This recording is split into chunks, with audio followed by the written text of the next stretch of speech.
seriez ravi que je puisse dire oui. La réponse est évidemment non, parce que lorsque l'on parle des classes moyennes, le premier sujet, c'est évidemment de savoir de qui on parle.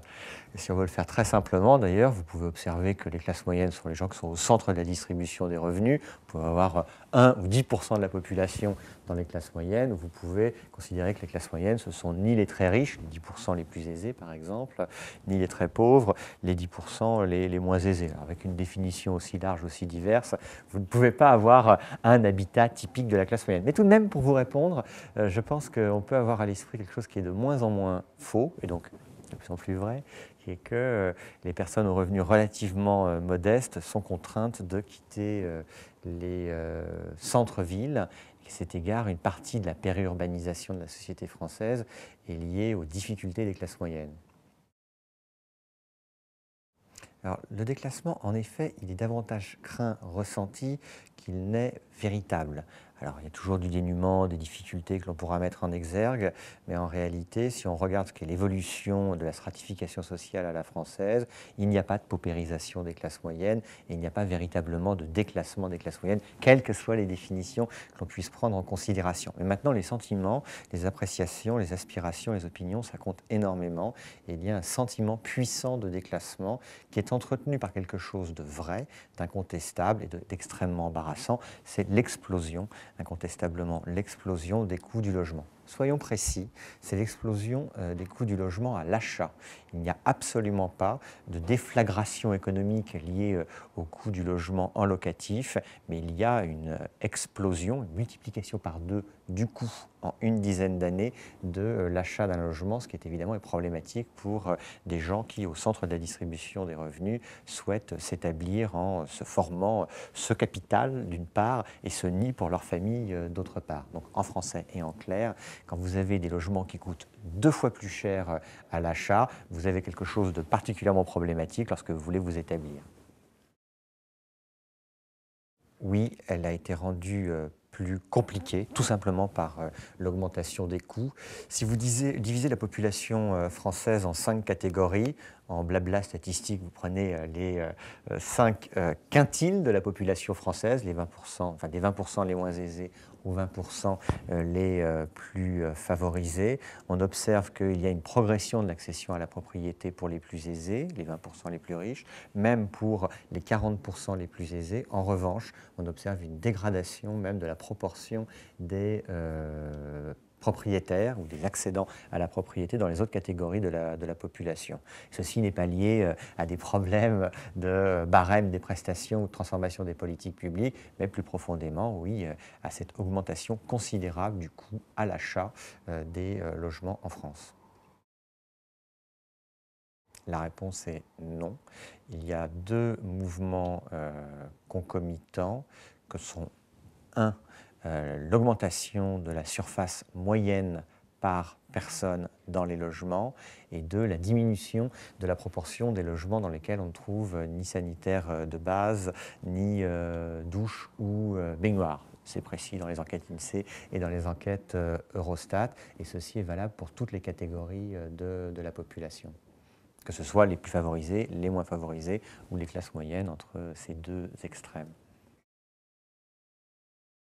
Vous prendrez n'importe quel responsable politique, il claironnera oui, bien évidemment. La réponse, il faut être franc et clair, est non.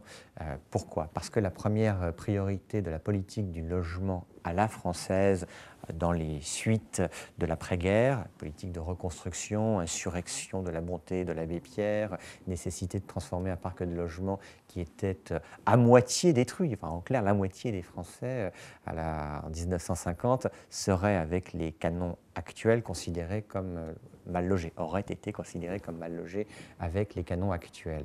Le profond investissement, la puissante dynamique publique qui a été lancée à cette époque, arrosée de milliards de francs, il n'était pas encore des euros, pour la construction de logements HLM, c'était pour les classes moyennes. Les classes moyennes étaient l'objectif de la politique de logement social, la politique de reconstruction. Ceci visait à accompagner le mouvement de moyennisation de la société française, d'accession au salariat. Alors ça a donné, pour des raisons qui font 1000 thèses et de l'autre côté, incontestablement, 1000 difficultés, une partie des grands ensembles à la française, mais qui était la solution au problème de mal logement. Et ces logements auxquels aspiraient les classes moyennes. Aujourd'hui, on a une politique qui se recentre sur les deux extrêmes de la distribution des revenus. Bon, je caricature, mais pas à l'extrême. D'abord, les plus défavorisés, auxquels on cherche à faire accéder à un logement s'ils n'en ont pas ou s'ils sont extrêmement mal logés. Mais ça n'est plus la classe moyenne salariée en activité qui est la priorité. Et de l'autre côté, une partie des plus aisés, minime quand même en taille, auxquels, par mécanisme de défiscalisation, sur lesquels on est revenu d'ailleurs récemment, on cherche à leur permettre, par leur investissement, de proposer sur le marché de nouveaux logements. Mais la réponse est très claire. Elle est très claire parce qu'elle apparaît même dans les statistiques et les crobards de l'Union sociale pour l'habitat, c'est le nouveau nom de l'Union des HLM. Vous avez dans le peuplement du logement HLM, peuplement n'est pas le terme qu'il préfère, mais c'est ainsi,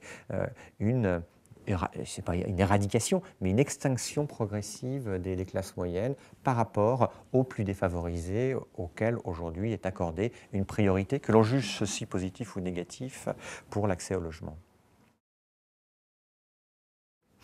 Il faut se méfier des crédits extrêmement compliqués, d'une part, parce que les classes moyennes se prennent en pleine figure les conséquences de la crise des subprimes, entre autres, comme modalité de financement pour l'accès à un logement qui pouvait fonctionner en période de croissance économique, mais l'impact sur les classes moyennes, c'est le fait de perdre son logement quand même, ce qui est pour le moins problématique, pour faire qu'une petite litote.